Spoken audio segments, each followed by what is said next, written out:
ஸ்ரீ குருப்யோ நமஹ. பதஞ்சலி மகர்ஷி சாதனா பாதம்னு சொல்லக்கூடிய 2வது பாதத்தில் அவித்யா க்ஷேத்திரம் மற்ற 4 கிளேஷமாக இருக்கக்கூடிய அஸ்மிதா ராகத்வேஷ அபினிவேஷம்னு சொல்லக்கூடிய 4 கிளேஷங்களுக்கும் அவித்யா தான் க்ஷேத்திரம்னு சொல்லியிருக்க. அது பிரசுப்தம் தூங்கின நிலை, தனு குறைஞ்ச நிலை, விச்சின்னம்னாக்கா விதவிதமானது, உதாரணம்னா வெளிப்படையானதுங்கக்கூடிய 4 நிலையிலையும் இருக்கும் அப்படின்னு சொல்லியிருக்க.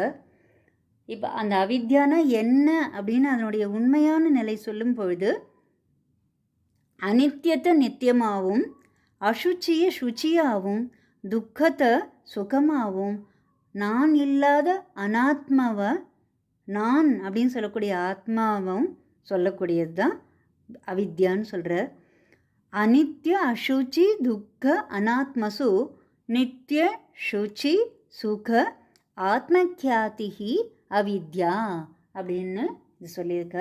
அதாவது நான் இல்லாத விஷயத்தை நான் அப்படின்னு சொல்லக்கூடியது தான் அவித்யா அப்படின்னு முக்கியமாக சொல்லியிருக்க.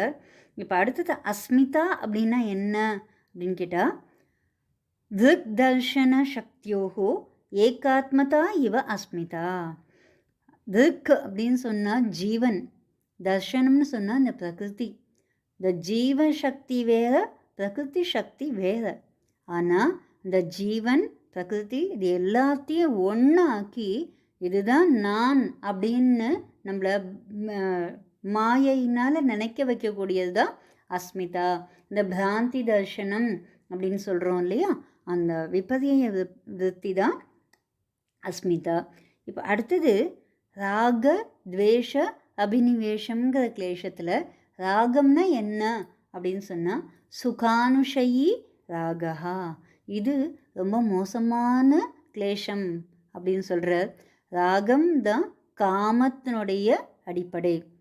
அந்த ராகத்வேஷத்தை நம்ம ஜெயிச்சோம்னு சொன்னாக்கா மற்ற கிளேஷங்கள்லேருந்து நம்ம விடுபடுறதுக்கு நிறைய சான்ஸ் உண்டு. அதுதான். ஆனால் இது ராகம்னா என்னன்னு கேட்டாக்கா சுகானுஷயி ராகா. நம்ம எதெல்லாம் பார்த்து விரும்புகிறோமோ அதெல்லாம் அந்த ராகத்தினுடைய கீழே வந்துடுறது. துவேஷம்னு சொன்னால் என்னன்னு கேட்டாக்கா துக்கானுஷயி துவேஷா. அதாவது கோபப்படுறோம் இல்லையா, குரோதமும் இந்த துவேஷத்தினுடைய பேசிஸில் தான் வருது. ஸோ அது துக்கத்தை உண்டு பண்ணக்கூடியது தான் துவேஷம் அப்படின்னு சொல்கிறார். ஓகே, இப்போ அபினிவேஷம் அப்படின்னு சொல்லக்கூடிய இன்னொன்று இருக்குது இல்லையா, அது என்னன்னு கேட்டால் நம்மளுடைய ஸ்வபாவமாகவே உண்டாகக்கூடியது. அது ஈவன் பண்டிதர்களாக இருந்தால் கூட அவர்களால் தப்பிக்க முடியாத, அவங்களுக்குள்ளே போய் அது உட்காந்துண்டு நான் அப்படிங்கிற ஒரு பாவத்தை உண்டு பண்ணக்கூடியது தான் இந்த அபினிவேஷம்னு சொல்கிறது. ஸ்வரசவாகி விதுஷோ அப்படி ததாரூடோ அபினிவேஷான்னு சொல்கிறார்.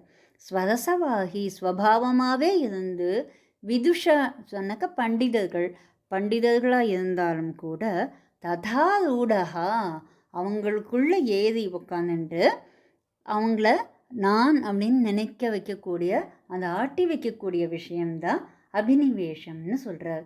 ஓகே, இந்த அவித்யா அஸ்மிதா ராகத்வேஷ அபினிவேஷம் அப்படின்னு இருக்கக்கூடிய 5 கிளேஷங்களும் எங்கேருந்து எப்படி வந்தது, அது நம்ம ஜீவனை என்ன மாதிரிலாம் ஆட்டி படைக்கிறது அப்படிங்கிறத நிறைய விளக்கமாக சொல்லியிருக்கார் 2வது அத்தியாயத்துலேயும் 3வது அத்தியாயத்துலேயும். இப்போ இந்த 3வது அத்தியாயத்தில் இருக்கக்கூடிய ஒரு ஸ்லோகத்தை நம்ம பார்க்கலாம்.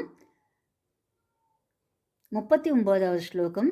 ஆவృతం ஞானமேதேன ஞானினோ நித்திய வைரினா காமரூபேண கௌந்தேய துஷ்பூரேண அனலேனச்சா அப்படின்னு சொல்லிட்டு பகவான் அந்த ஆவృతం அப்படின்னு சொன்னாக்கா மூடி இருக்கிறது. எது மூடுறது அப்படின்னு கேட்டால் இந்த ஞானம், அந்த ஞானமானது, அதாவது ஜீவனுடைய அந்த ஞான சக்தி ஏதேன, இந்த ஏதேனன்னு சொன்னாக்கா இந்த அவித்யானால், இந்த அஜ்ஞானத்தினால மூடப்பட்டிருக்கு.